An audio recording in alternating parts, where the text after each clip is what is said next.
Hello? Can you hear me? Y'all let me know in chat if you can hear me. Hi, guys. Let's see. We have a little bit of a collection of people. Hi, Eddie. Of here today. We're waiting for Shaheen. Hopefully you can hear me. Can someone in chat? Hey, John. Let me know that you can hear me well. Hello, hello, June. Thank you, June. This is EOS Ignite. This is, you can hear well. Awesome. This is one of June's ventures. He's been doing this for a few years now. He has some really interesting interviews. If you go back and look at some of his interviews, even from a year to two years ago, he has some pretty big names on there before they were big names. So June was on it for a while. And this is part of EOS Ignite. It is the section on worker proposals, but we've added URI into there because some people believe it's a struggle between, are you going to have URI, are you going to have worker proposal systems? Or if you've been inside the URI chat, you've seen that Daniel Lammer has actually mentioned that there's good for both. Oh, Shaheen's here. Great. So I don't know if you had seen that, but Dan had mentioned that there is a great use for both of them. And one of his, and we're going to invite Shaheen in just a second. One of his concerns was that one of the main reasons he had left BitShares was because they were held up at the worker proposal system on whether they wanted to fund developers or not. And when the decision was made that the developers were not getting the funding that they needed, Dan, as a developer, said, hey, let's go try doing this somewhere else. So I guess if we want to keep Dan involved in the chain that we want to be involved in or whatever, we need to make sure that the worker proposal system is not afraid to use funds to fund developers and dApps built on EOS. So let's get Shaheen on here. And oops, I might have pronounced his name wrong. So let's let him get mad at me about that and correct me. That'd be great. So we invited Shaheen to join us, and there he is, the man. Uh-oh, is the camera working? Oh, there we go. Hey, there we go. What's up? How are you doing? I'm doing well. I'm doing well. How you doing?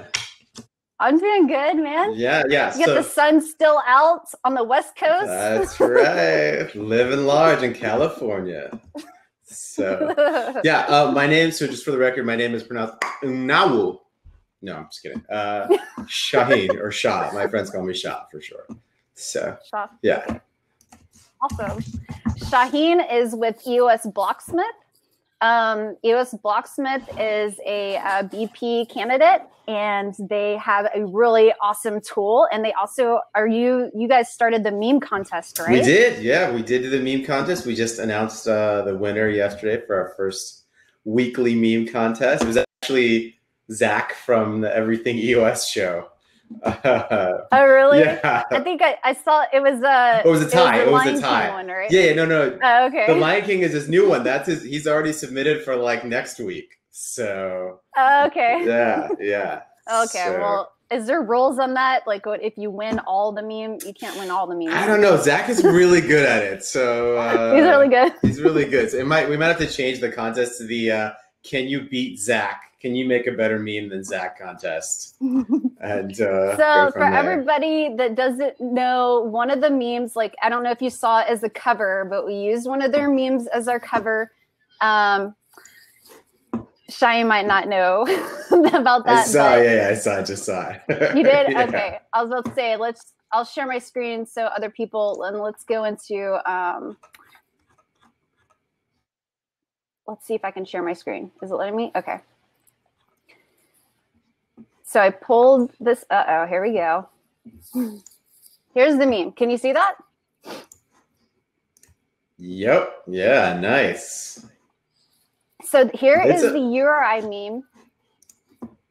Can you discuss it? Like, who did it? Like, what do you think about it? It was one of the yeah. Right? So this was, we had a tie because Zach's is really good, and then this one was also like fantastic. So this was submitted by someone named Polly C. on Twitter, and we just loved it. It was just fantastic. I think he took like a Square Bob Sponge Pants, like little, 4-picture story, and just tweaked it a little bit, and I think it's so fitting. So it is. It's so funny.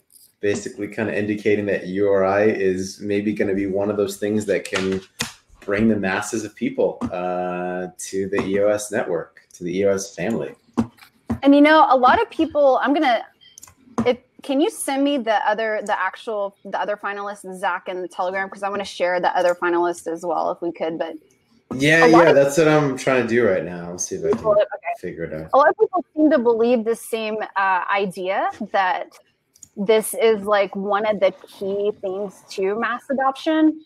So it's interesting that people that, Monetary Policy, I don't know who he is. I don't know if he's inside the community very much, or if he popped in or out. Like, I don't know the background of that, but somebody, removed from internally is thinking the exact same thing that a lot of other people are thinking worldwide. Actually, a lot of people worldwide are believing that this is the key to mass adoption. And, I don't know. It's just, I think it's more desperate and needed for some other countries who might not even realize. So let's get out of this inception. Whoa. Whoa. Whoa. I think it's more important to people that are in countries that are struggling, or that are struggling within their location, to have something like URI. So we might not realize that in a situation where we kind of take the idea for granted. But it speaks to a lot of stuff. I feel like there's a lot. Blockchain is going to hit the developing world much harder than kind of the developed world. And by hit, I mean like have a significantly huge impact in the developing world, more so than the developed world, at least at first. I think it's going to change everything, but I think that's where we're really going to see the impact and the fact that it can change people's lives, like transforms people's lives. We'll see that first there. That reminds me of? It reminds me of an earthquake, right? So like you have this earthquake, and then you have these aftershocks at other places where there's faults, and you don't necessarily feel those aftershocks, but people around that, where there is tension to be released, they feel that aftershock from the initial earthquake. So it's just something that will be kind of removed from us, and then we'll glance back and be like, whoa, this is like actually changing the world, and we didn't even realize it. Like, wow. Yeah. You notice the impact when you're able to be a part of, or know people that are able to travel and do this. So like, for instance, someone that's traveling a whole bunch, or I heard is traveling a lot, is like Eves from EOS Nation. And like, when you're able to travel and see, how people locally are responding to the ideas, and then you see how it changes, then you're able to report back to us that are kind of stuck in this like boiling pot scenario. We're all frogs slowly boiling, and we're content because we have our internets and we have our social media, and we're all like whatever. And the other people in the world are like, I just need some bread. And then when this kind of situation like crypto changes the desperation for bread, and then to hear about that, I think that's when we'll finally realize the impact that's happening. It's hard. Oh, let me show my shirt too, by the way, if I can get up. I'm on a fit desk, so let me get down. Nice. Okay, so Daniel Lammer's shirt. This is by EOS Detroit, and it is the challenge to build a system that matures to decentralization rather than matures to centralization.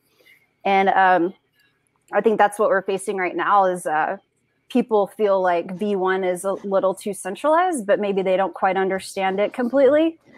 And the goal is to get to a point where we're like Bitcoin and Ethereum, where everybody's decentralized and, functioning like well-oiled machines next to each other. But because of EOS, we could do inter-blockchain communication, and we could all be functioning like, locomotives on parallel tracks that are in lockstep with each other. So like, the reason I'm saying this is because in the end of all of this, and when we ratify our constitution, when we get everything, all our ducks in order, the end goal is for all of us to be decentralized. You know what I'm saying? That's the end goal. So I think that's why that quote's important, is that we should realize that we're in a decentralized situation. That's the end goal. We can centralize to get it going, but in the end, we don't really want to be a centralized system if we're trying to recreate, you know, a digital nation that's completely different than what we've experienced prior. So yeah. Well, I mean, I think it's interesting to point out that, like, as far as human, like, civilization goes and, like, society goes, the tendency is centralization, right? It's easier, it's more efficient. It's so that's kind of where people tend to do, kind of like in the physical world, right? The tendency is chaos, right? It's entropy, right? Things like don't organize, they disorganize if left over time. But humans are different. We function we're group beings, you know, we're social beings. And so we function in groups and in societies, and things tend to centralize because it's more efficient and easy. And we have to actively work to decentralize things within society. And that's what we're trying to do. And that's why this revolution hasn't had the opportunity to come up, you know, until now that we've got the tools to help us do that. Yeah, that's true. So I don't know if this video is going to work. We're going to try this again. I'm going to take my headset off. I'm going to try to play this short 2-minute video that is in the URI group. It is a little section of Dan's talk at Virginia Tech. And let's see. It's a little experiment, guys. I think it's important that we try to push out all the documentation that you can find inside the URI Telegram group in the Penn doc. I think it's important that we try to let people know what that information is. And sometimes people don't read those Penn docs. So I'm going to try this video. If it doesn't work, y'all just let me know if you can hear it or not. And if not, we'll move on to the first document that Dan had published about URI. So be patient with me. Let's try this out.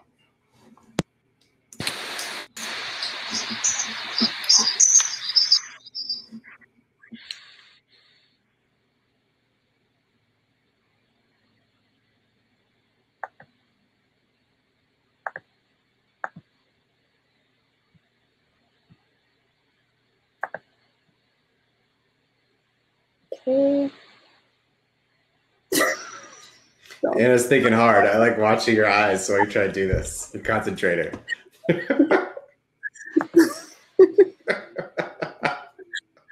Oh, man.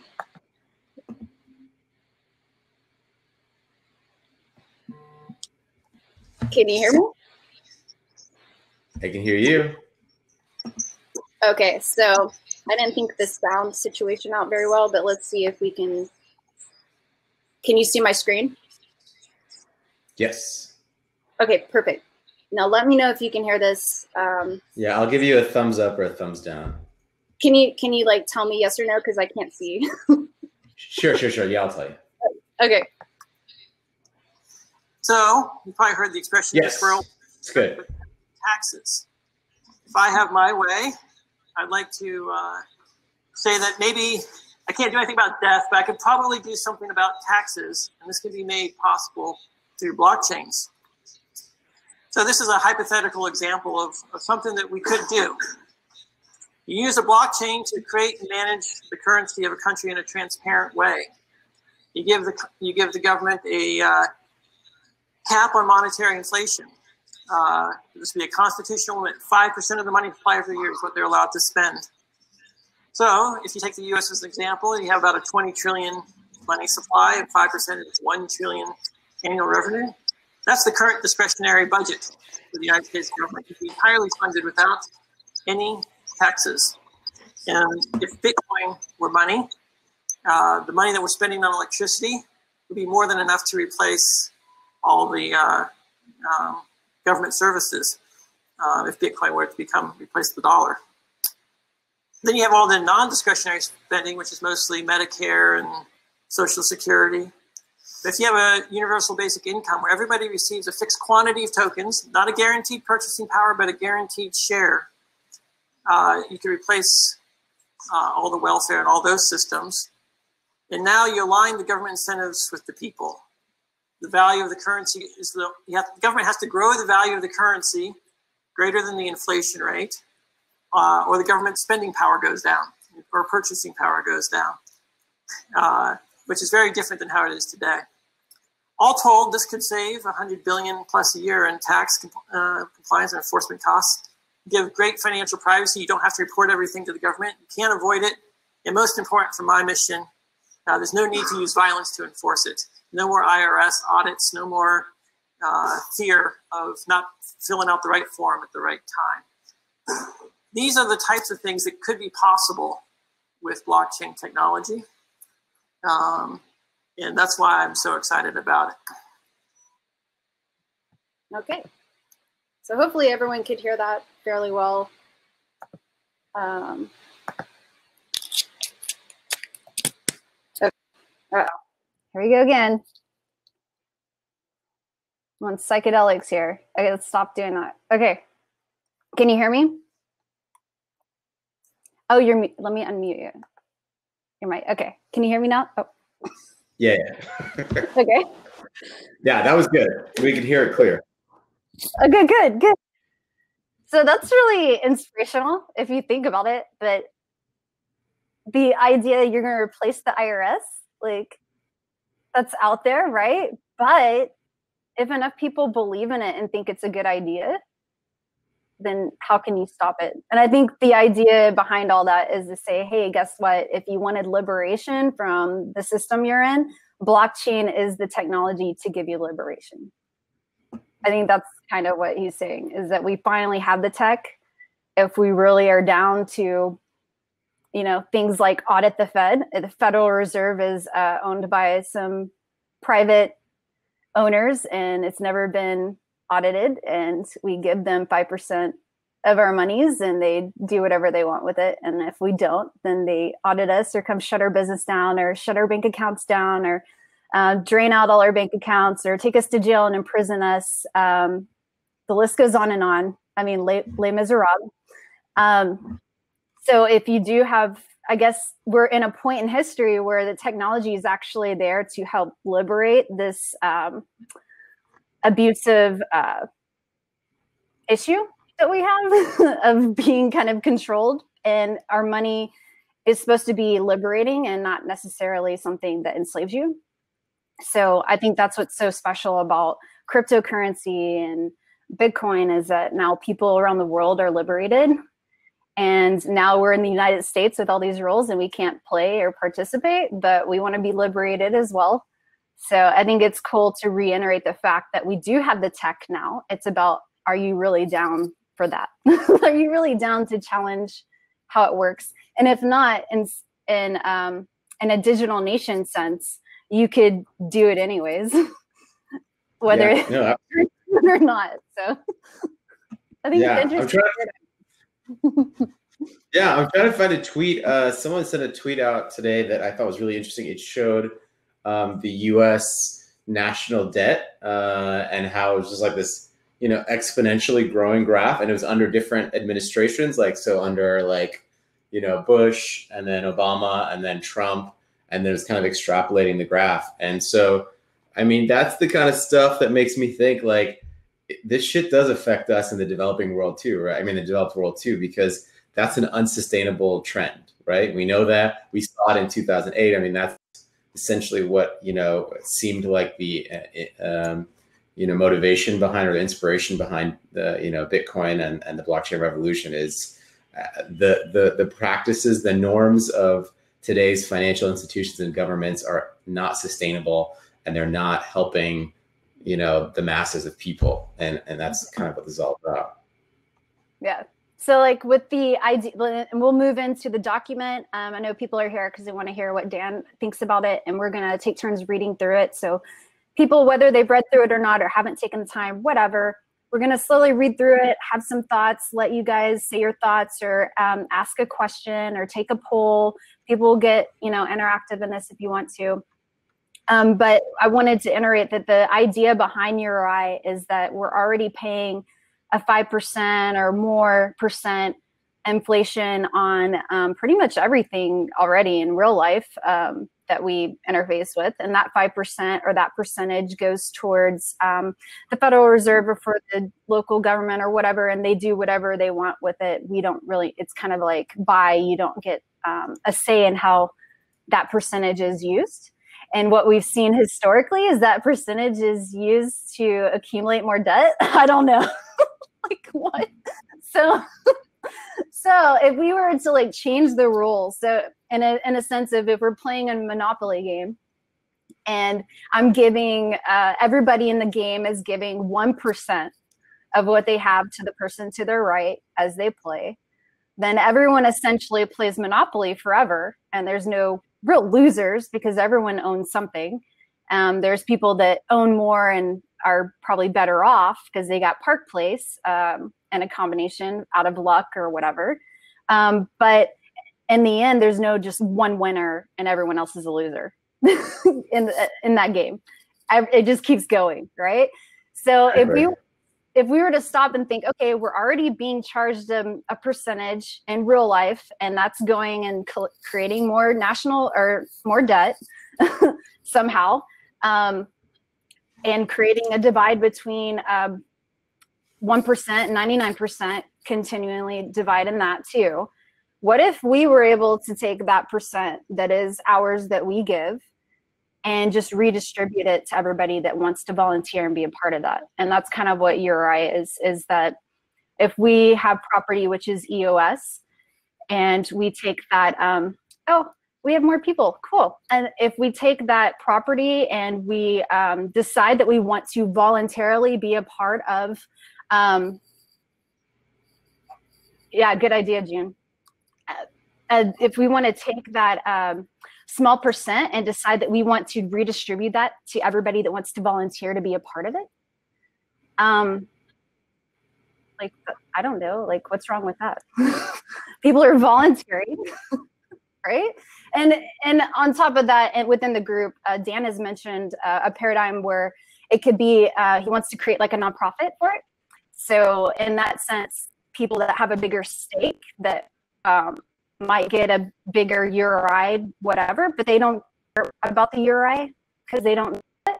If they redonate that URI to other people that could use it, and then getting some kind of write-off for that donation, if that needs to come into play for people to donate when they don't need it, that's something else that's been talked about as well. So there's many, the sun's gone down on the West Coast. Yeah, I gotta turn my light on here. Hang on. So if we're able to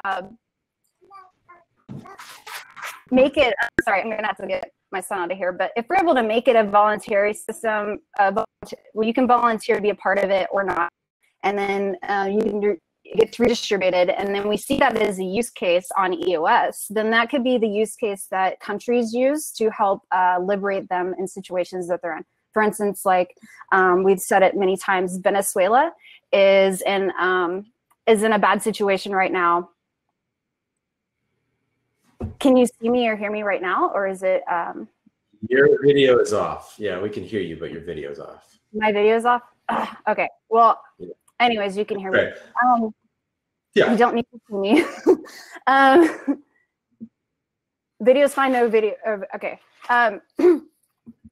So if we're able to use that as a use case for a country like Venezuela, then Venezuela can then say, hey, we're gonna try this out.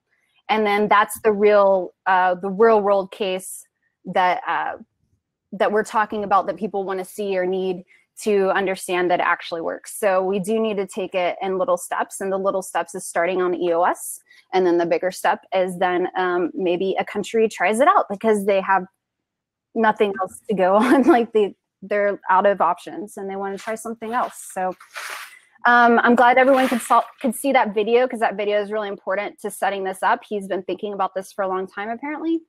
So no video still. Is that the case, guys? Yeah, we just got you back. So, okay. But I pulled up the document too in case your video goes out again. Perfect. Before we jump into it, I feel like we have to show, we were talking about the memes. Yes. I gotta, Zach's memes are hilarious, and I'm gonna share screen and kind of show his two memes because they're great, and then we'll get serious.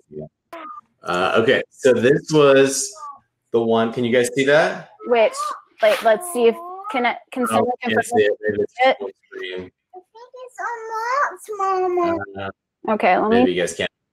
I'll show you the new one then. Maybe I can show you the new one. How about this? Can you guys see that? Anyone see? I have to like say what I'm typing. Can someone help me? And Maybe. Can you see what he's sharing or no? This. Yeah, I think they can because Okay. I'm seeing a LOL. Okay, good. And what was that? Yeah, so this is the new one. This is the one he submitted for this week for our meme contest. So this is inspiration for all y'all fools out there. Throw some memes out there. Otherwise, Dak is going to win every week. He won the first one. He tied for the first inaugural meme of the week. So he won that one with the URI one. And then this is the one that he's already set the bar for this week, guys. So Aleem, Eves, June, John, get your game on. This is I love Brock's face in this. That's the best. Oh yeah, he's real serious. Yeah, I mean, Dan kind of looks kind of sad. We asked him about that, and he's like, that was the only photo he found that would face the right direction as the main. So that's why I used that one. But I thought it was great. I love it. You know what I like about this? I was pointing out earlier is like how they cut around the mane for Dan. Oh, he really fit it right here. Yeah, he fit it really nicely. So. And Brandon looks so happy. Look at that. He's just chilling. Yeah, Brandon. Really happy in that. I'm sure he's happy. Let's get out of here and let's go back. Let's go to that doc that you just pulled up. Let's move on to the reading through this universal resource inheritance. If you want to share your screen and do it, or I can. Sure. Either way, I don't mind sharing mine. I was just having it in case yours went, unless your video went dark again, but I'll pull it up. Okay. Hopefully y'all can see. I can see it, but can people confirm in chat whether they can see it or not? Yes, thank you. Cool. Perfect. So for this meeting, it's a little different. We decided that we could talk about this and we kind of say the same things over and over, but sometimes people just want to know what Dan said. So like we're thinking, why not just like read this one by one and people have conversations in chat, or if you want to jump into the video and tell us a story that relates to that or something like that.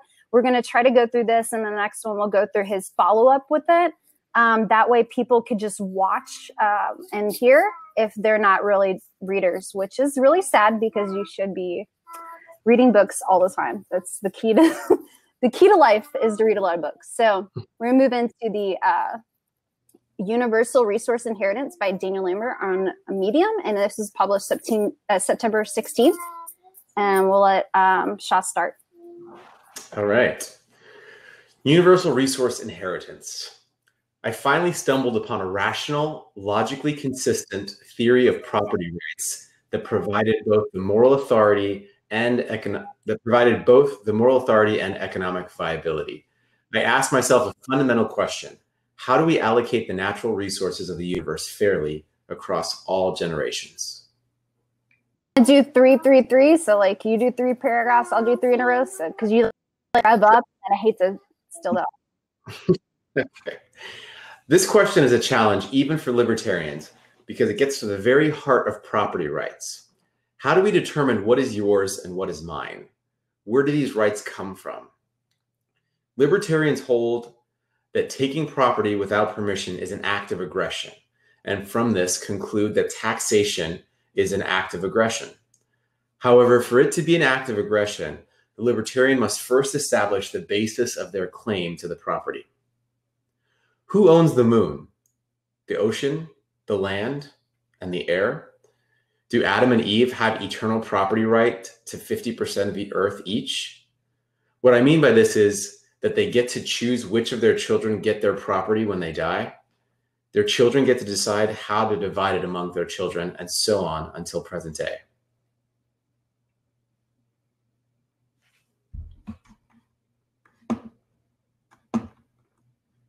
Anna, still there?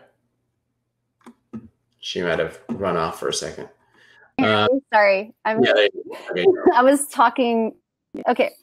It's a little fuzzy. So it starts with does proving. Okay. I'm jumping to my statements. I can see it. Does proving clean title to property require documenting all transfers back to Genesis? This, after all, is the basis of cryptocurrency property. All transfers are logged in a publicly verifiable ledger, and the coins are only yours by virtue of the ability to track ownership back to the Genesis block. It should be obvious that proving clear title to anything is impossible. Furthermore, one must ask the question, why do Adam and Eve have the right to control the definition of legitimate ownership of property for all eternity? Is each new generation bound to recognize the property rights allocated by the prior generation? As first come, first serve, a proper basis for assigning initial ownership to unowned property?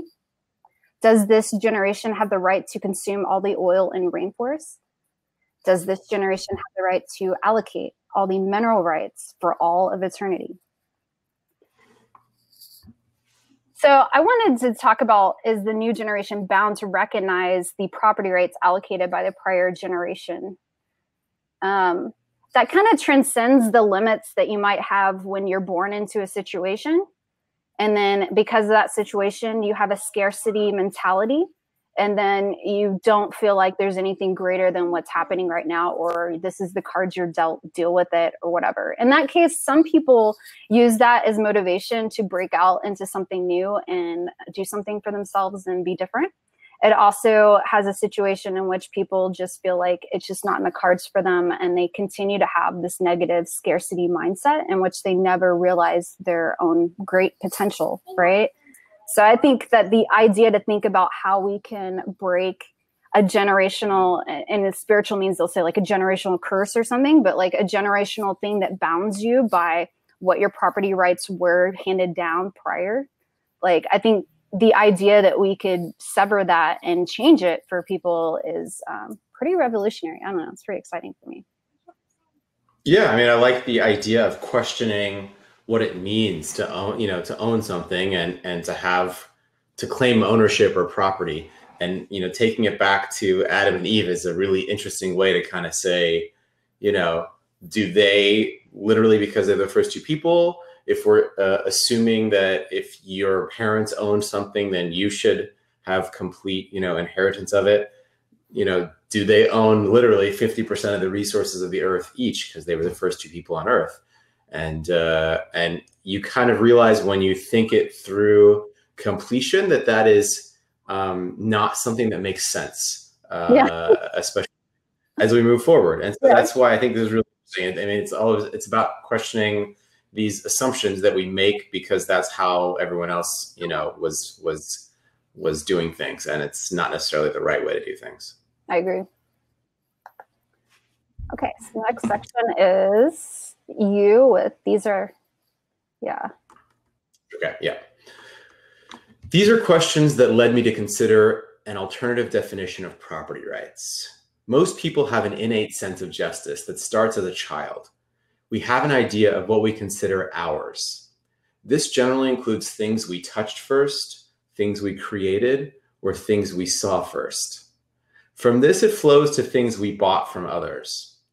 While this approach to property rights is natural, it doesn't scale very well. In order to scale, we introduce contracts, which represent mutual agreements between people. While some people naturally respect other people's property and contracts, other people choose to follow the might makes right approach to property. This is the law of the jungle and is what has largely governed how property is allocated via wars and taxation. In practice, most property rights are driven by respecting the status quo. What was yours yesterday is yours today. If you can maintain control over property for long enough, then people forget how you obtained it and it becomes yours.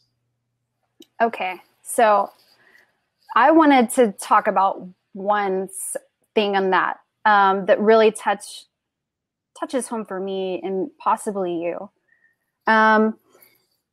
the part about taking property through war and the respecting the status quo, and then the line of, if you maintain control over property for long enough, then people forget how you obtained it and it becomes yours, right?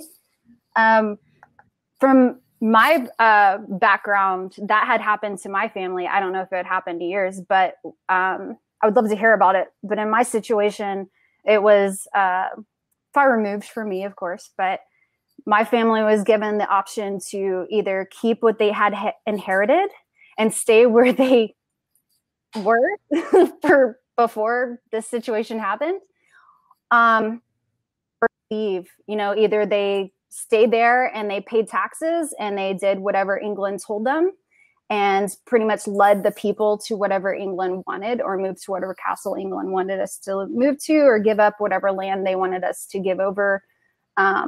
We were forced to either be a part of England and how they wanted to rule, having a Scottish inheritance, or your family was Scottish, right? Yeah, is that what you're saying? Or leave. Yeah. So it was either like fold and do what we say and you can keep everything, but you have to push our narrative to your people and do what we say, or give up everything because we're going to take it. And so in that sense, we gave up everything and we left, and went for freedom, right? Because like it was a Braveheart moment, right? And I was like, freedom, you know. So in that sense, whatever we had inherited, you know, quote unquote rightfully through our generations, we gave it all up. Another instance in my family would be, you know, and maybe this is a personal thing, would be I have French Huguenot in my family. And ironically, if you know the history of who did the massacre, it's very ironic who was behind that. But we had to flee the country again. So it was another part of my family in which we had to flee the country on a boat. And so we have a relative named Pierre that had to sneak on a boat. And Pierre's actually, his name was actually a titled name. So it might not have been his real name, but it was a title of his name. And he snuck on a boat and he went over to America and escaped the Huguenot massacre, the French Huguenot massacre. So so he had to give up everything he had and all his family and everything he knew to escape being slaughtered for his beliefs. And so those are some instances, and I can go further back, but like some instances in which I know that my generation and my family, we gave it up a few times for freedom.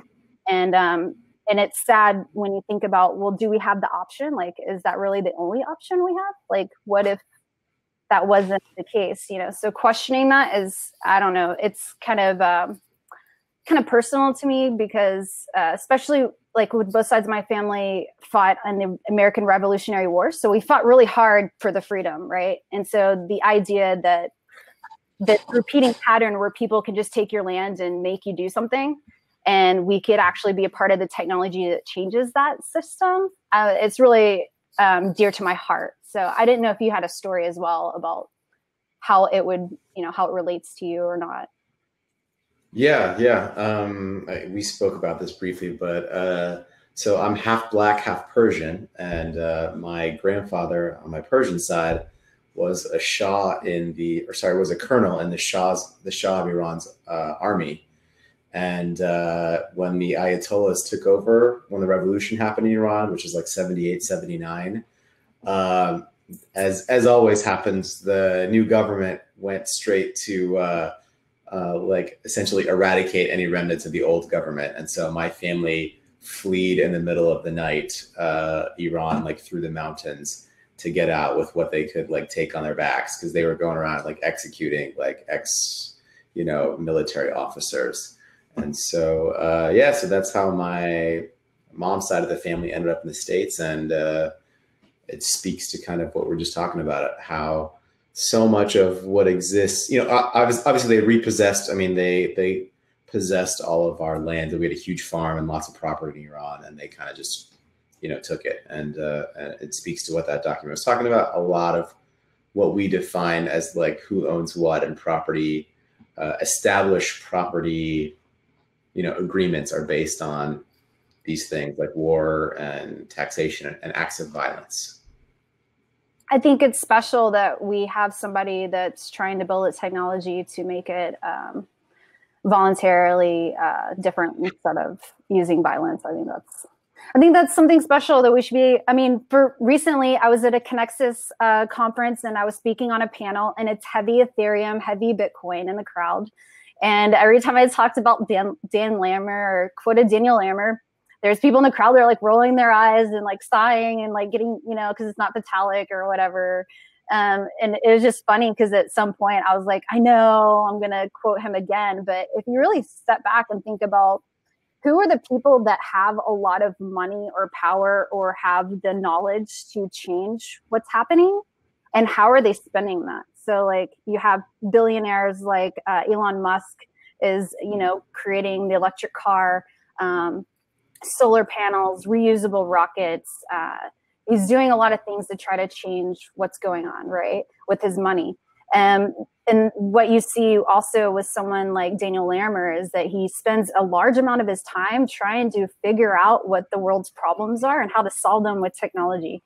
And so I think it's really cool that we are part of this, baby of his that is the mastermind of somebody that's trying to solve world problems for the better, involving nonviolence, liberty, freedoms, and stuff like that. I think we have a good leader behind EOS is what I'm just trying to say. So even when people roll their eyes or scoff at Dan Lammer versus Vitalik or whatever, it was never meant to be that situation, but we are in that situation. And we should be proud of who we're standing behind, because he's trying to not just make money or not just have free transactions. He's trying to like think of the really hard questions and create solutions for that. So sorry we derailed, but it's something that we should think about when we're going through this article, is how it relates to our families and how it could make our lives different, or how it could have changed our lives, and then relate that to future generations is kind of what I think. Go back. We're almost done, guys. We're about 42 minutes in, and then we'd love, if anyone has any questions or anything to say or anything, please be active in the chat, ask a question, start a poll, whatever you want. So thank you. Do you remember where we were? Let's see, did we end here? Are we here? You ended at, in practice, how to obtain it becomes yours. Yeah, okay. I find all the above systems. Okay. You wanna go? You want me to go? Oh, sorry. Okay. I find all the above systems to be logically inconsistent. Before one can contract for property, one must own it. Force, fraud, theft, and extortion are not valid means to acquire property. Systems set up by one generation should not be binding on subsequent generations. Contracts are only valid if the parties have the ability to consent and are negotiating as equals. It is clear that in practice, property is allocated by the law of the jungle. The strongest properties conquer the weaker. The victors write the history books and redefine property rights. Property rights are enforced by violence or the threat thereof. Any new system of property rights must account for this natural tendency of mankind and should not gradually correct for misconduct rather than compound it, and should gradually correct for misconduct rather than compound it. So I guess holding people accountable instead of punishing them, I guess. Yeah. Holding them, what I see with that is holding them accountable to their own reputation. When we have the reputation layer with a B1 phone and the B1 wallet, or Steam 2.0, we'll have a reputation layer in which we'll want to upkeep our reputation without, it being a slap on the hand. It's more of like, no, I really want a good reputation because the community is, something we'd be a part of. So, have you heard that in I think in China they're doing like a system of social credit where like yeah, that's really scary. It's weird. It's weird. I know.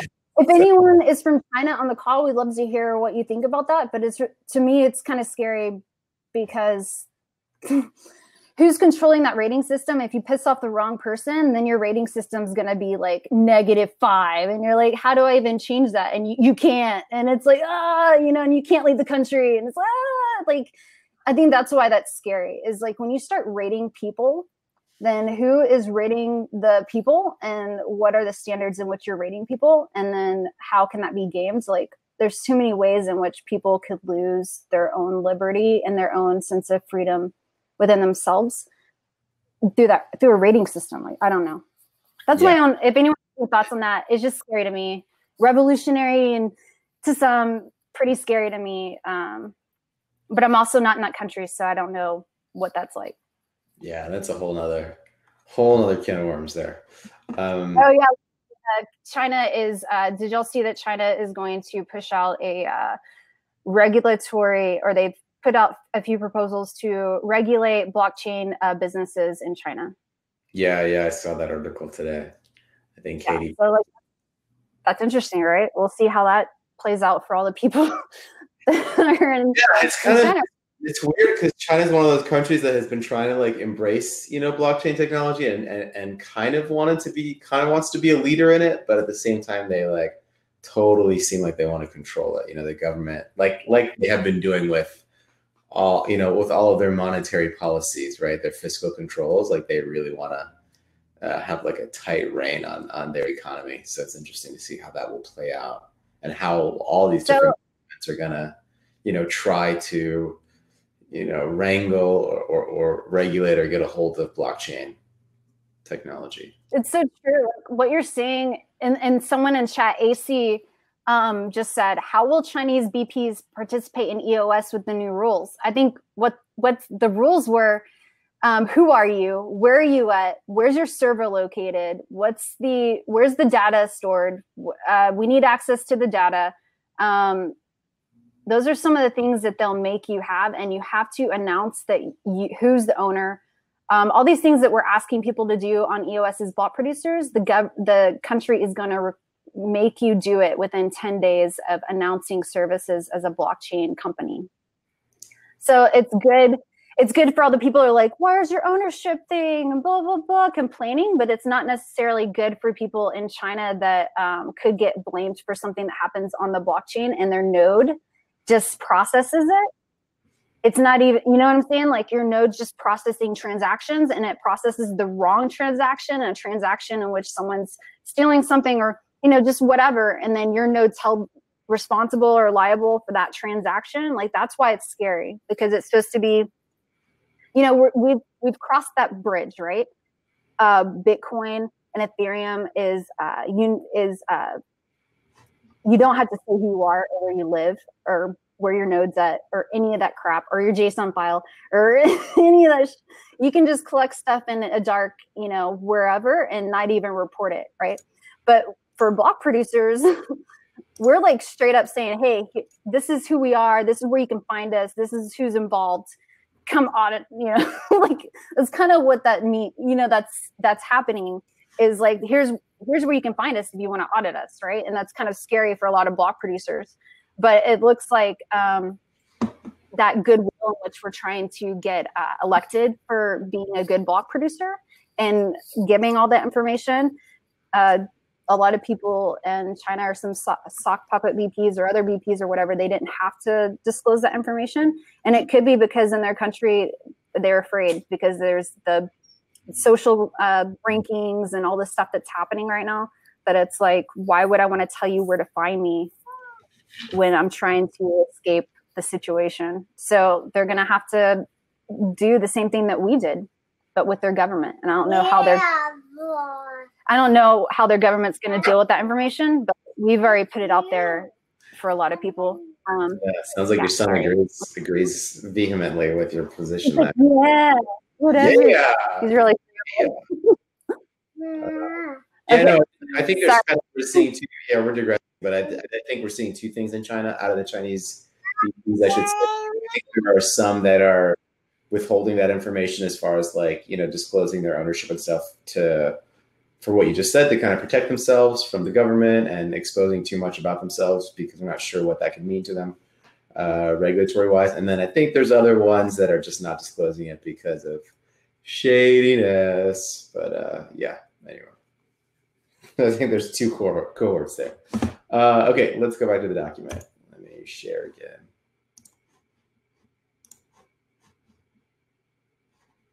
Oh, here we go. Application window. That's better. Oh, Chrome tab, even better. Got it. I'm getting smarter at this. Okay. I think it's my turn. Divide and choose. What do you do when you have two kids fighting over a single cookie? Assuming you actually want to teach your kids how to resolve disputes without violence, you cannot take the easy way out and make a parental decree.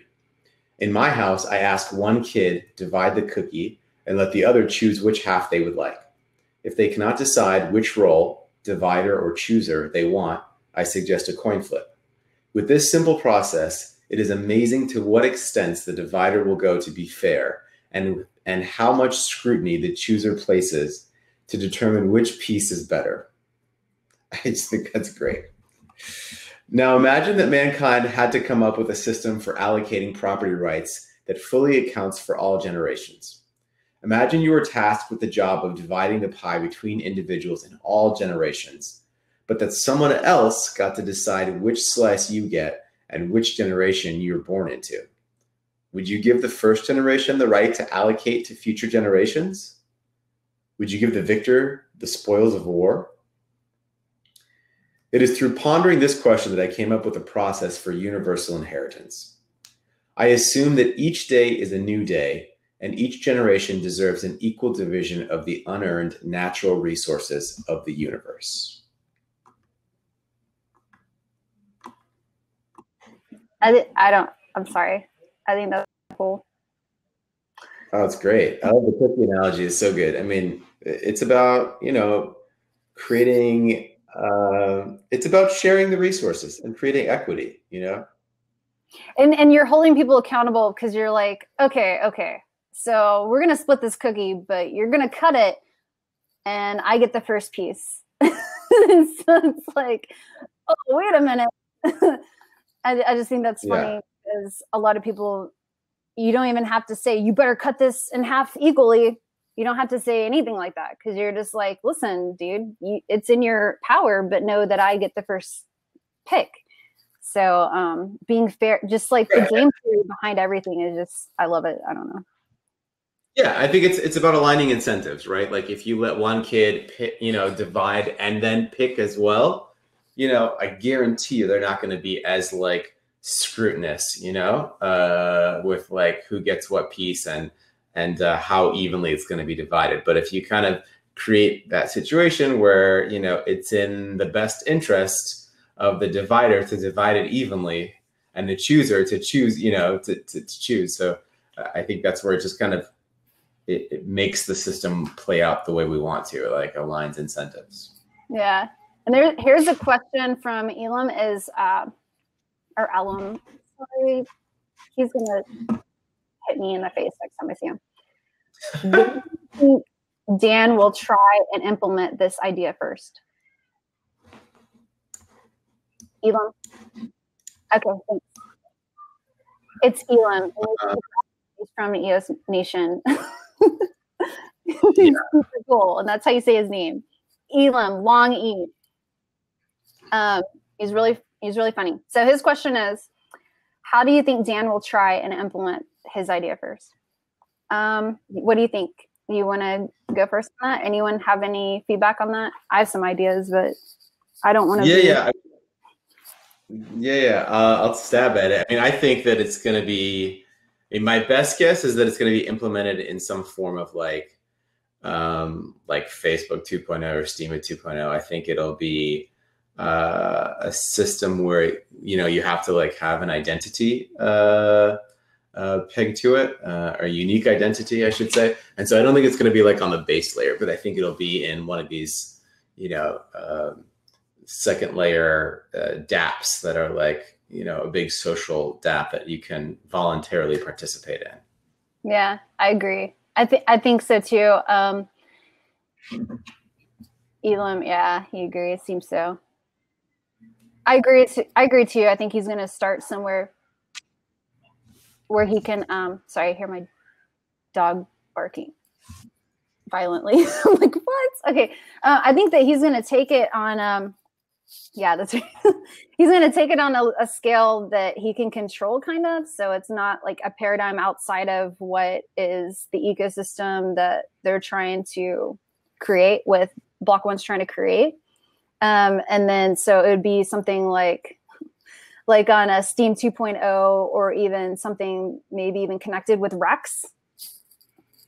Like it might be a nonprofit, but if it was connected with Rex, like, you have two options when you get to Rex, right? You can stake and earn from staking or from delegating your stake. And at the same time, what if you had the option to sign up for URI? You know what I'm saying? So like, I think it'll happen on some place that is housed, and for the EOS ecosystem completely housed, like you said, either Steam 2.0, the next Facebook, or some situation where when you sign up for Rex or some other thing, you can also sign up for URI, and it will be using your B1 wallet, your ID, your identification. Because he had said many times that, hey, all the governance problems you guys are having, just wait till these reputation system that I have lined up comes out, and then you won't have these governance problems. And now you're like, oh, okay, well, what is that? Like, that's so different. What is that, you know? But that's what it seems like. It all ties into the wallet. That's what I think.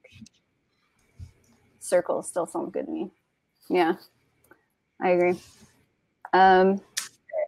Who's that, me or you?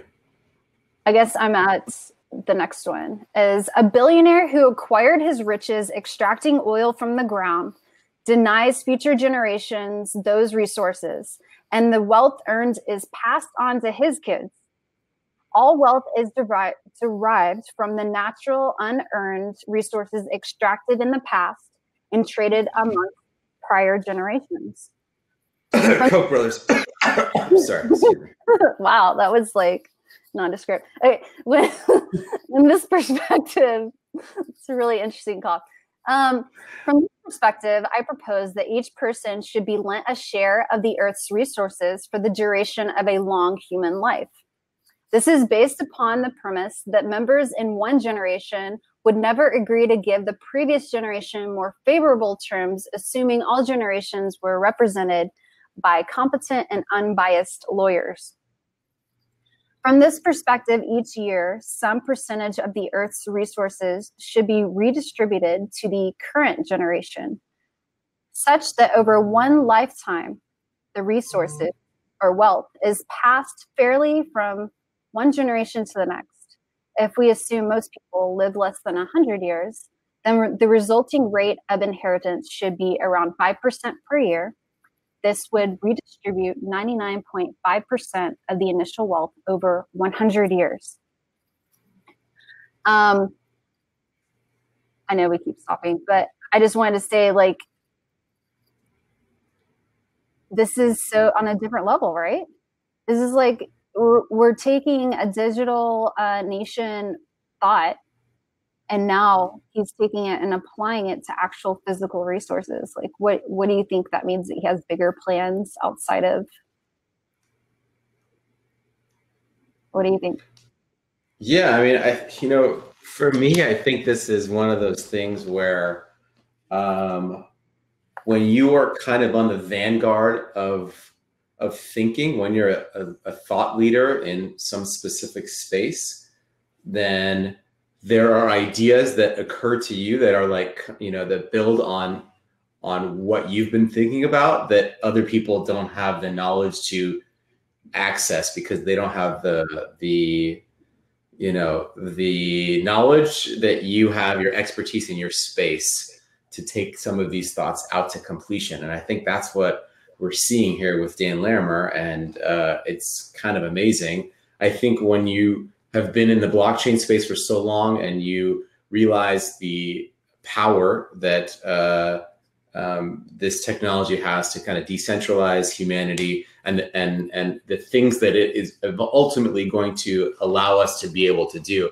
I think this is one of those thoughts that, you know, occurred to him as like a progressive thinking libertarian, as like, okay, this is what's going to happen. This is like one way to move forward using the technology eventually. I think it's pretty profound.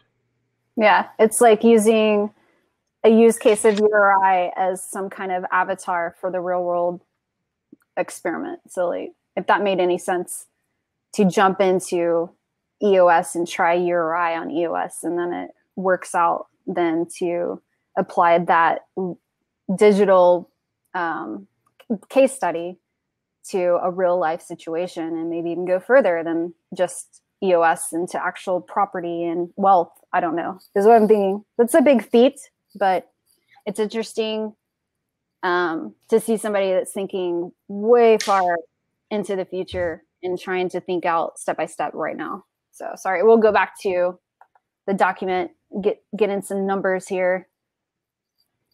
Okay, let's see here.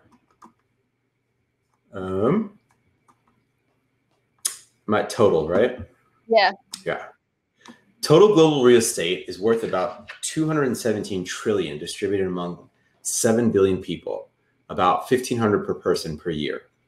Total global stocks are about 100 trillion, or 1,200 per person per year. Total worldwide money supply is also about 100 trillion. All told, this would give everyone, including the billions of poor and starving individuals in Africa, India, and China, a total income of about 4,000 per year, or $333 per month. This is greater than the global median per capita household income. I think that's just an astounding number or fact right there. Yeah. This is over 4 times the median income in Africa. Wow. Talk about impacting worldwide poverty. Yeah. Yeah.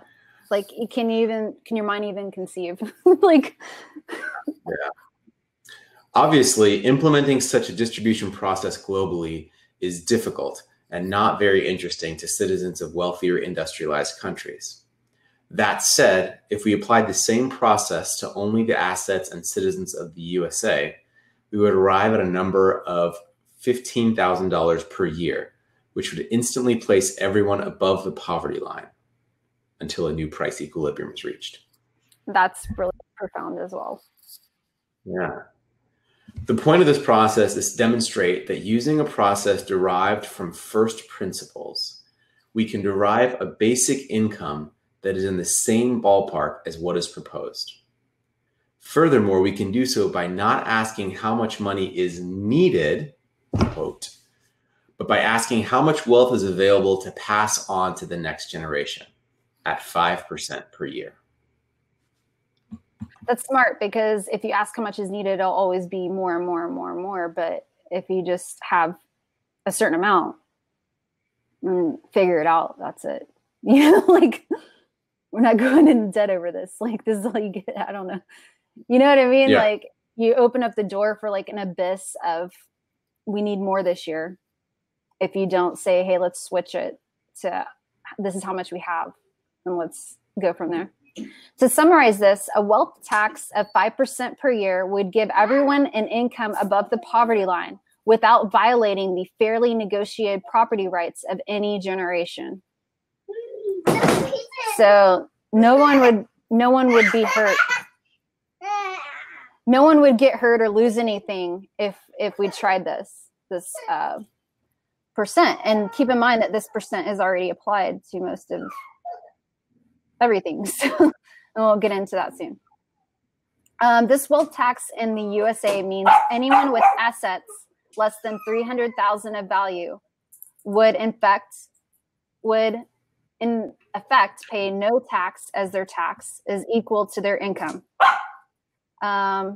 So anyone less than 300K would not need to pay the tax, because it would work out for them. And this means that almost 75% of Americans would effectively pay no wealth tax, because their inheritance is greater than their tax liability.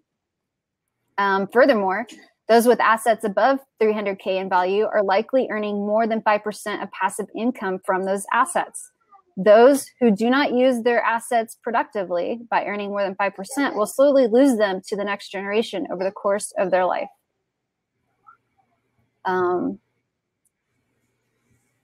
That's interesting. So people that are making over 300K in value tend to have assets that make money for them. So income properties or passive income or some way of making money. And those that have 300,000 and under tend to, could benefit from the URI, and it would actually equal out for them.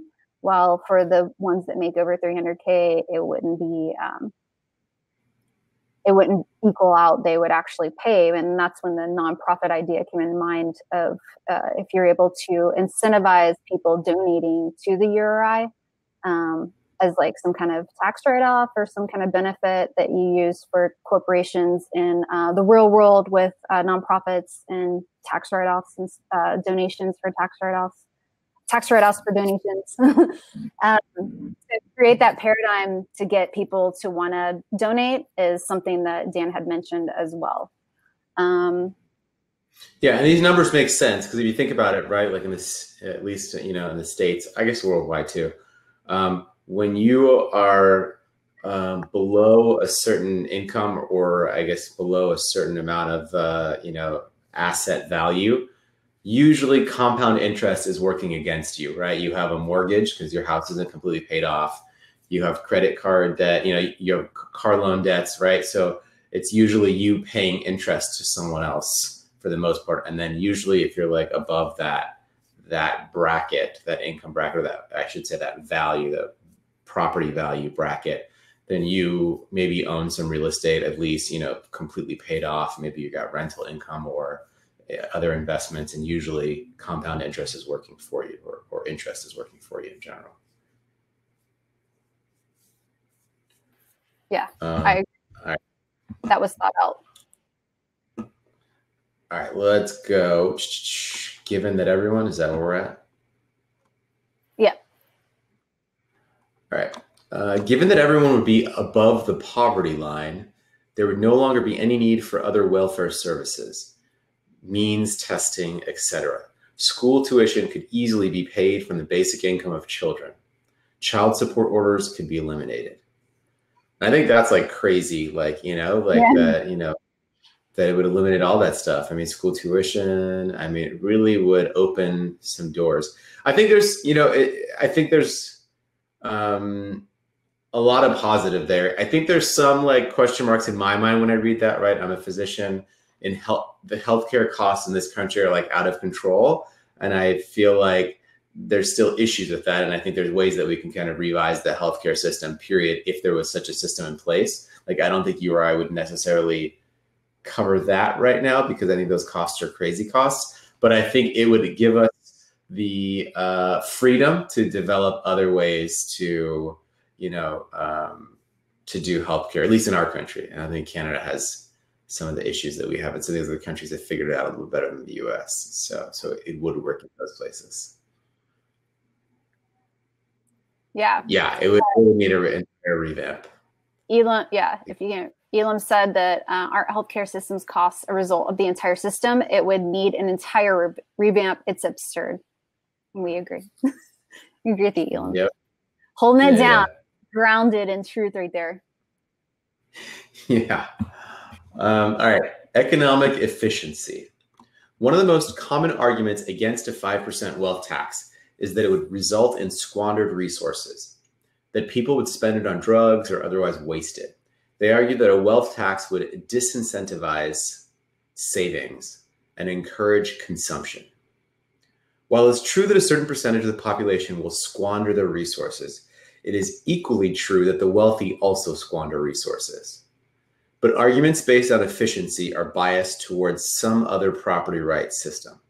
The presumption is that somebody, by virtue of their own biased values, knows how to allocate resources better than everyone else. The presumption is that certain economic goods and experiences are better than others. The presumption is that today's rich have earned it by virtue of their own intelligence and can invest it better. The presumption is that one end of the bell curve, which wastes resources given to them, outweighs the other end of the bell curve, which uses them in a far more productive means. The presumption is that if rich central planners, the 1%, can better invest resources than entrepreneurs serving the masses, which vote on the products and services they desire by spending their inheritance. And we talked about this before, but I love that last part because I'm a total, I don't know, I guess I'm kind of this weird anomaly, right? I grew up I came from a humble background, but now I'm a surgeon and I'm in that, higher income bracket for my day job. And I just feel like there's so many presumptions that, that are made about that are super legit.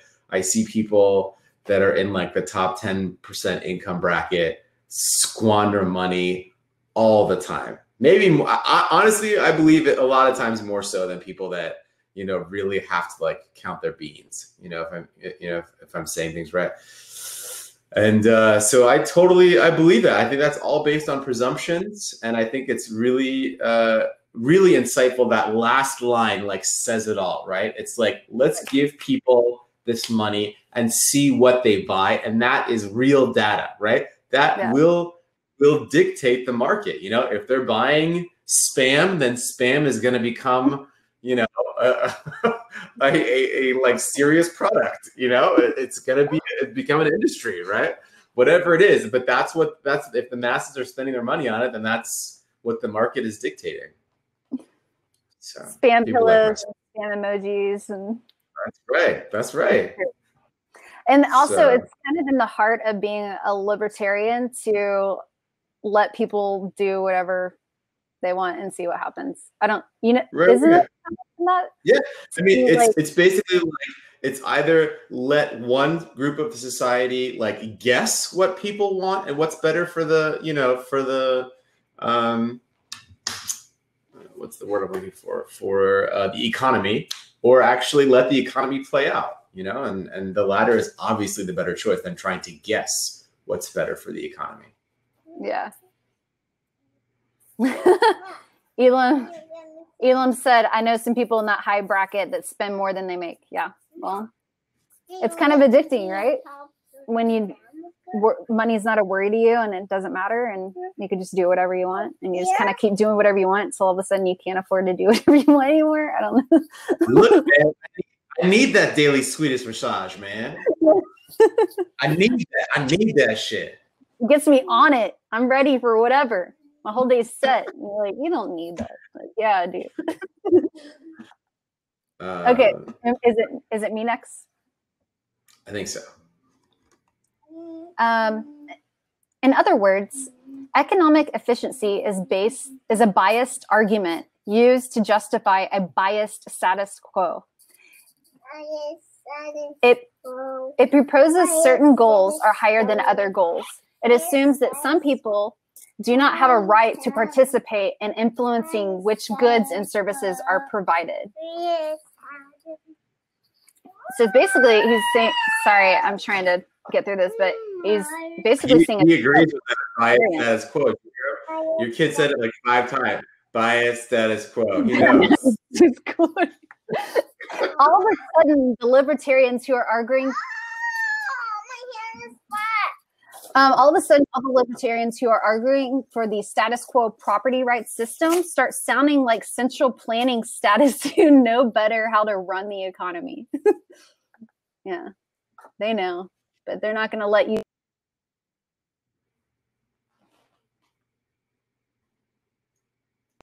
I was just saying that in this instance, like they know, but they're not going to let you try because they already know how you're going to do it, but they want to be able to try themselves. So it's kind of contradicts even the heart of libertarianism.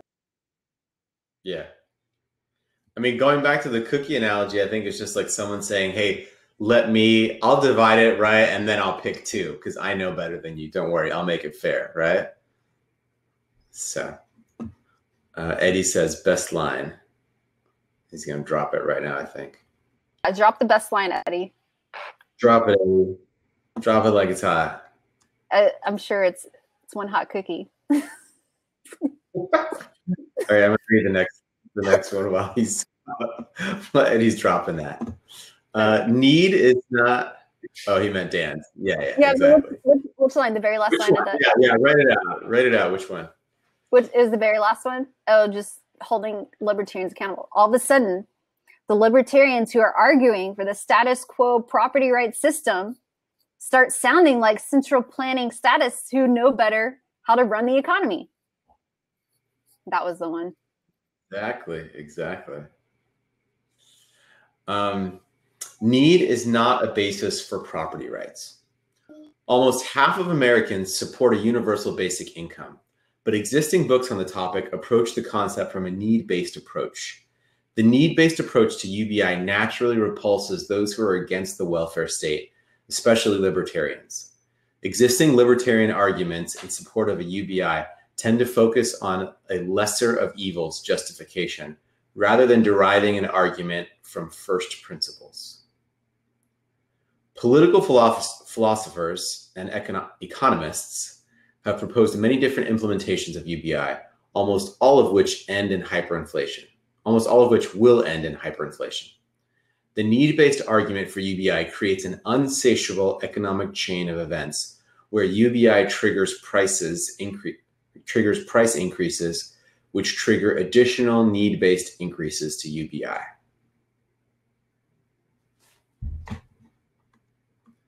So, yeah, I think that, that speaks to like, he's thought, obviously taken some of the contemporary thoughts on UBI and kind of, shows some of the holes in the way that those are constructed. I even like, you can see that in earlier parts of the document too, how he like talks about how people will be taken like above the property line, or the poverty line instantly if you like redistribute the numbers. But then he like puts in parentheses, he puts the caveat like until, price equilibrium changes or until like, because things will change, right? If all of a sudden the masses have access to them, to more, more purchasing power, then things are going to change, right? The prices of things will change dramatically. We'll see kind of where that the new equilibrium is found. You can see a lot of sarcasm in his writing. It's like real subtle, Yeah. Until the equilibrium has changed, because this is going to go up. June says, okay, since UBI is so popular, how do you see URI gaining traction? Do you think URI can easily be understood? Was your 30-second elevator pitch of URI? Go. No pressure. All right, look, this is my pitch for URI. Well, within the EOS ecosystem, right? I don't care where you stand politically or what your beliefs are, like, about creating a more egalitarian society or communism versus capitalism. My pitch for URI is, I think a blockchain network, a public blockchain network like EOS, if it were to adopt a URI type of program, I think that would inevitably lead to mass adoption. I mean, that's when people talk about blockchain being, mass adoption coming to a blockchain, I think that is what would create it. If URI all of a sudden started on EOS, I would run out and be the first person to like make an account for grandma, make an account for my cousins, make an account for the kid that I tutor. I mean, like I would be making accounts for my patients that I see in clinic. I would be talking to them about it because I wouldn't want them to miss out on this, this income. And I think, and that's like developed world, right? I'm talking about my, my family who's doing okay here in the United States. I mean, imagine the impact that's going to happen in like, in the developing world. Agree with what Elon was saying, is that like it was also what June had asked, is do you think they'll be easily understood? And it might come to a point and be like, do you want something for free? I don't know. I mean, it might get to the point where you're just kind of like, I don't know. I don't even know how we would explain that. But I agree with you that if there was going to be a mass adoption, something another, it won't be an EOS bets because not everybody's a gambler, especially worldwide, especially if you have nothing. But if you have nothing, which is the majority, or you have very little compared to developed countries, which is a majority of the world, we don't realize. And that's what we're talking about when we talk about mass adoption. Then what quote unquote game, or thing is going to get mass adoption? Steam 2.0, URI, maybe Rex. Rex is a little harder to explain. URI is kind of freer. Just sign up for this thing and get this thing. URX is like, we'll sign up for this thing, invest this thing, stake your thing, rent it out, get the thing over time. Like that might be a little more complicated for mass adoption, but just to say, sign up for this thing and get this opportunity might be easier for people worldwide to be like, okay, like that sounds simple enough. I just sign up and I receive something. That's what I think when it comes to how it'll be understood. Gaining traction as well. 30-second elevator pitch. I don't work for Block One. I haven't practiced pitch or anything, but yeah. So June, are you asking like how do you pitch URI? Like the difference, I guess, between URI and UBI, like to those supporters of UBI, how do you sell them on URI? Oh, and also brought up the idea, yeah, that's what he's saying. The idea with like it being communist, this is different. This is a digital nation.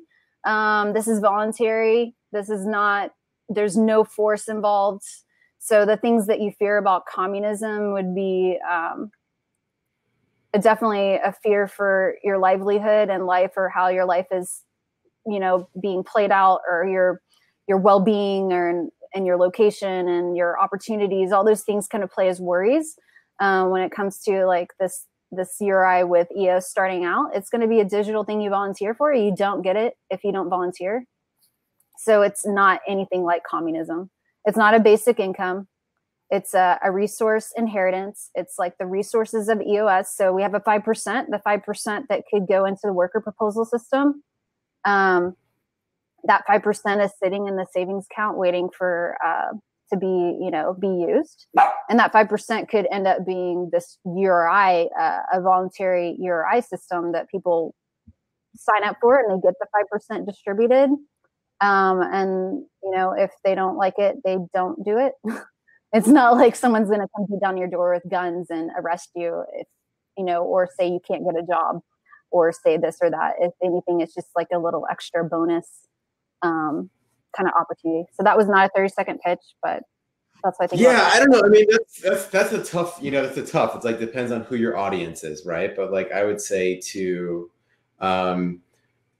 people that are like in general, against taxes, I would say that this is a much simpler system. You can eliminate, the IRS. You can eliminate corporation taxes. It will be a fairer system too, right? Because right now our taxation system is fraught with loopholes and stuff like that. And this is a simpler system. I think those are kind of some of the things that really make URI appealing. And Ed said something interesting. He said, yep. And Elam said something in response to that. So Eddie said, textbook is, or let's skip that. Maybe it would be helpful to show if URI and EOS were seen as resources being created, not a currency. It's better showed that the value is coming from a network effect and distributed of aligned of incentives. Maybe so the value, and maybe that's getting lost. And then Elam said he's trying to fix the broken tax system. Maybe it's getting lost that the actual resource is the EOS. It's a utility token that is now considered, if you don't consider it a resource, it is a resource, because you can rent it out on Chintai, and you can use Rex, and you can use it to make more information or make more back using it. So it is like an investment, an income property, or an investment property, or I would say an income property, using the utility token. So like let's step back. This is life, liberty, and property. So why would the EOS not be a property? So when he's talking about source inheritance, he's probably just referring to like what Eddie's saying is that the EOS and the URI are actually the resources. They're not a currency, and that because of the system that we're in of EOS is built on life, liberty, property. And if you read the first Constitution, which you should read, you see that our values are linked in nonviolence and all these great values as people, which would lead you down to understand that the actual value is the people. We're the value. We're the value add. And that was played out in bit. I am. No, everybody is.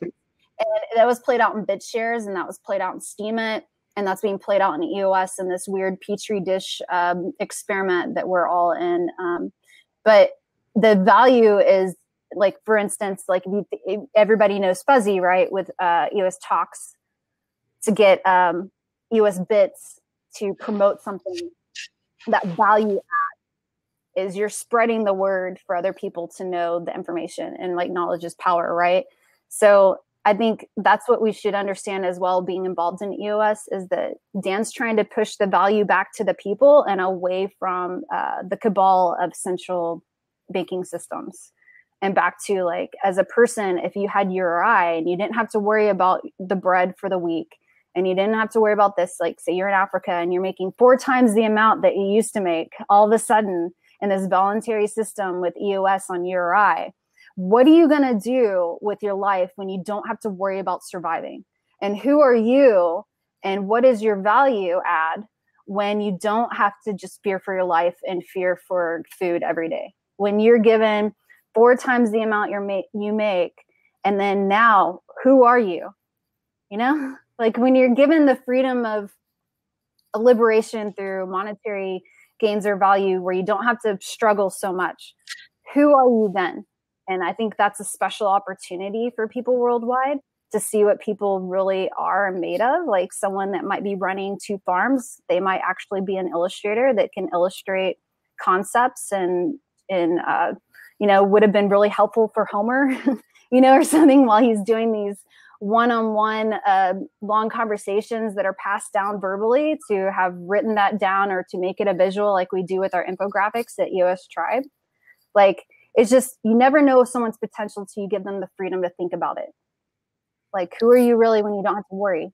So I think that's a really special place that we're in with EOS. And like, yeah, and then to answer Eileen's question, I mean, I think that's this system, you know, it's a simple system that can translate, you know, centralizing governments, right? It can translate national boundaries because it can kind of link this whole EOS community together in a way that's separate from national borders and government, you know, decrees. And despite what people say in the EOS proxies group, there is no EOS police. So no one's going to come knock on your door from the digital nation of EOS demand their URI back, or how you're spending your URI. None of that's going to happen. So don't worry about it. And now we're at our conclusion. It's a great timing. Let's close this bad boy out. Yeah. All right. You want to go? Okay, sure. Conclusion. It is possible to support a universal inheritance supported by a modest wealth tax without being logically consistent. Did you read that? No. No? I'm sorry, guys. I'm just being real. Okay. By a modest wealth tax, while being logically consistent, economically sound, libertarian. Q. Ron Paul. In fact, it may be the only logical, consistent theory of property rights that could be broadly accepted by the masses while automatically correcting for past and injustices. On the other hand, this nuanced position might be lost on the masses who would not understand the reason behind their inheritance. Without a proper understanding, the masses may simply call for more whenever their inheritance doesn't support the standard of living they want.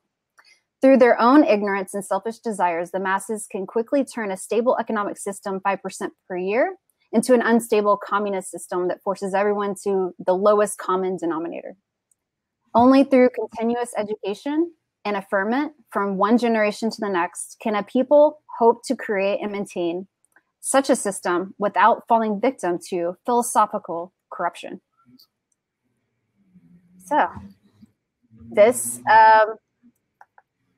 was a showstopper for a lot of people, and in which he wrote in defense of the universal resource inheritance, which we will go over next week on that one. But that's the defense of this article, because this was kind of like very different.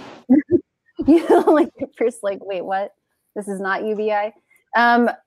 In the group, the URI group was started in the Rex group. And Dan had mentioned UBI in the Rex group, and people are starting to go nuts, and they started going back and forth. And then people in the Rex group were like, you need to go to a different group for that. So then we created the UBI group, but it wasn't called URI at the time. UBI ? We didn't know it was going to be called. And instantly, tons of people moved into that group and continued the conversation. And that night, Jack from that actually had the conversation with Dan to play it out said, I feel like I was too into myself to realize what Dan was trying to say to me. And I want to go back through all the conversations and see what he's trying to say, because he was saying these like encryptic stuff that people were like, what does it mean? And all these things. So the URI group created Dan's URI Thoughts by Jedi. And I'll see if I can share it real quick so you can get an idea if you don't know what I'm talking about. Here we go. You ready? Let's see if it, here we go, guys. Oh, it's a small screen, so it wasn't as effective. But we created this and called ourselves Jedi. It's just basically, can you see my screen? We can see it, but it's not big. It's pretty tiny. Oh, it's really tiny. You could double click on what it was, but anyways, it's really tiny. It's in the URI Telegram group. I'll send you a link. But basically, what we have here is all the conversations where they started with context, with Dan talking about UBI, what's turned into URI, and it goes on for 77 pages. And you can go back through and you can add comments or look at it. But basically, it's just real like encryptic responses to things like, you know, you cut the cake and I pick my piece, and just stuff like that people are like, what's going on? So Jack asked me to help him create a group and get this started. So we started this doc. It goes 77 pages. You can go read what he had said. Basically, the reason that were you laughing?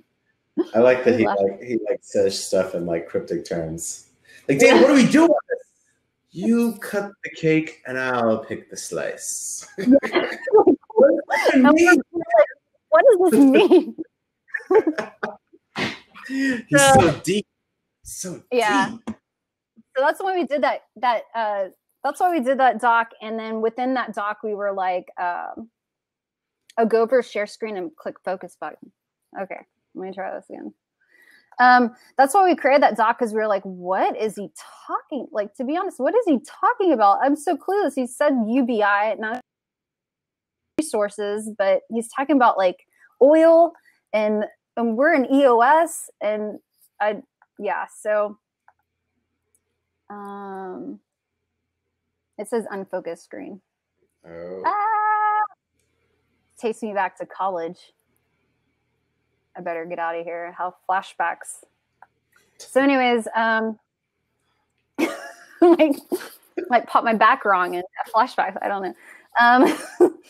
So anyways, that document is in that Telegram group. We'll share the Telegram group here that you can go look at it. And within that document, we were just trying to get Dan to write about it. And it took about 3 weeks or so. And then Dan came out with the first run at a universal resource inheritance. And then within that group, he had a lot of feedback from people And so then he did the in defense of. So those are the documents that we were hoping to get out of him because didn't know what kind of cake he wanted. And now we have those. And now we know it's chocolate cake. So we're all good. Yeah, now we know he likes chocolate cake and he likes cookies and all right. Only half of it. Any other comments before our beautiful faces disappear from the screen? Looks like they are all still trying to soak in the. Everyone's like not even. They're so bored. They just have. They're drooling. They're all asleep drooling. Yeah. Soaking it in. Yeah. Soak it in, big guy. Soak it in.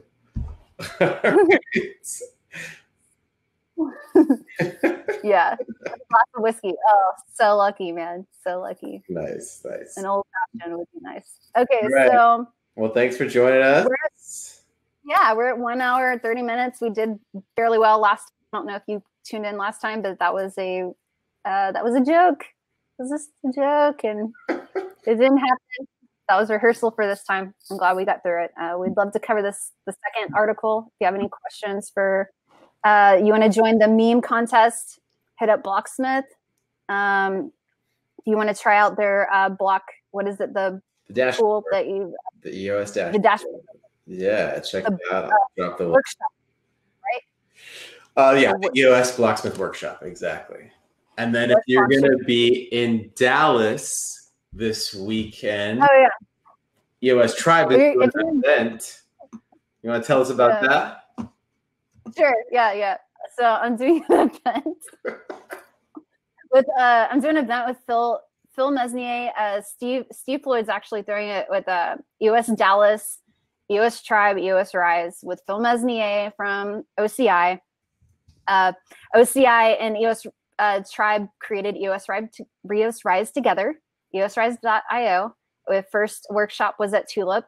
We're trying to refine it right now. So we have another free workshop coming up in Dallas to refine our curriculum. We'd love for you to come out and give us feedback. It's going to be, you can go to Meetup at EOS Dallas, or you can go to our EOS Tribe Telegram group or Twitter, wherever we're sharing it actively right now. We'd love to come out, hang out with Phil, and maybe get a glass of whiskey with us afterwards, and we can discuss it. So what's happening is Thursday night is a meetup in which we're going to have question and answers with Phil Mesnier for EOS Dallas meetup, and then Friday all day is going to be an EOS Rise workshop, which will be free this time, and we're going to be collecting feedback and having a lot of fun. Smart contracts and DApp deployment, EOSIO, woohoo!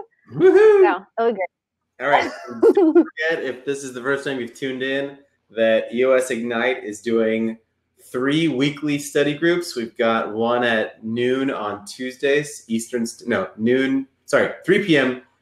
Eastern Standard Time on Tuesdays, and that is a tokenomics and DAX study group. There was an awesome session this afternoon with Luke Stokes from EOS DAC, and then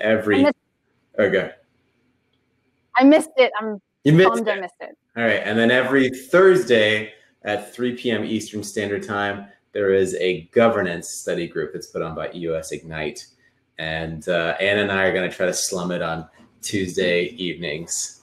Same bad time, same bad channel on URI, and maybe some other topics. So yeah, and if you ever want to be co-host with us, let us know. We can have up to 3 co-hosts. We'd love to flip you in, switch you out, whatever you want to do.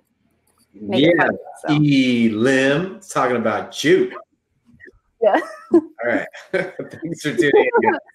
We're gonna thank you, June, and thanks everybody here.